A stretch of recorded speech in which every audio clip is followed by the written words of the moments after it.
4 years ago, I thought I was living in a dream. It was my wedding day. I had the dress I'd always imagined. My hair and makeup were perfect. My bridesmaids and I had taken photos, laughed, and cried together. I was nervous, but in the best possible way. I kept looking at the clock, thinking, in just a few minutes, I'm going to walk down that aisle and marry Jay. And then everything changed. Jay's best man came up to me, and I knew immediately something was wrong. His face was pale, his eyes darting everywhere but at me. He pulled me aside and said, Jay is gone. Gone! He said Jay had gotten into a car and left. No explanation, no note, and no one could get him on the phone. I remember feeling like the world just tilted. My ears were ringing, my stomach was in my throat, and everything around me got quiet, even though people were still talking. I wanted to believe it was a mistake that he'd be back in a few minutes, but deep down, I knew. When I finally went home to our apartment, it hit me all over again. His things were gone. Every drawer, every closet space where his stuff had been. He hadn't just left me at the altar. He'd erased himself from my life. He never contacted me. Not once. I had to drag myself through the weeks after, barely holding it together. I ended up taking what would have been our honeymoon with my best friends, one of the best decisions I made during that time. It gave me a little light in the middle of a nightmare. But when I got back, the reality hit harder than ever. I started therapy because my trust in people and relationships was just gone. And for 4 years, I didn't hear a word from him. In my mind, he was dead. Not literally, but as a part of my life, dead and buried. Until today. A text popped up from an unknown number. It was Jay. He'd apparently reconnected with an old mutual friend who gave him my number. The message was short.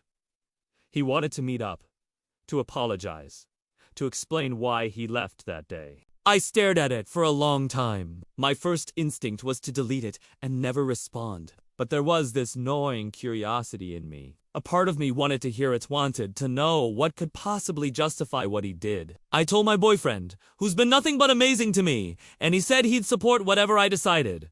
Out of respect for him, I considered ignoring Jay. But my curiosity won.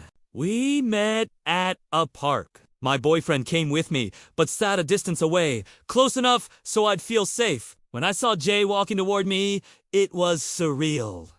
He looked older, thinner, worn down. For a second, I almost didn't recognize him. I thought maybe I'd hear some tragic, once-in-a-lifetime story, but what I got instead was worse.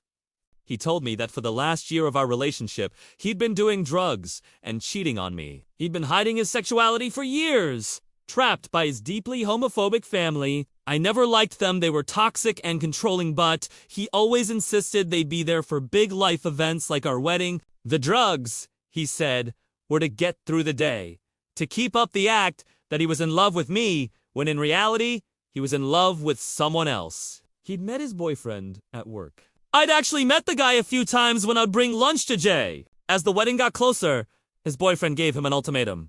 Choose him or choose me. On the day of the wedding, he chose him. Packed his bags, pretended everything was fine, and left with him. I asked if they were still together. He said no. After he left, he thought quitting the drugs would be easier without me. Without his family, without the lies, but he couldn't stop. His boyfriend found out and left. Jay spiraled. Got high. Hooked up with strangers. One of those hookups overdosed in bed next to him and died, and that's when he finally got sober. He told me he wished he'd been honest because, out of everyone, I would have been the most accepting of him being gay. He said he missed me not as a partner, but as his best friend. It was a lot to process. I told him I was glad he was alive and doing better, but I didn't want contact going forward. I told him I forgave him, but not for his sake, for mine. He understood.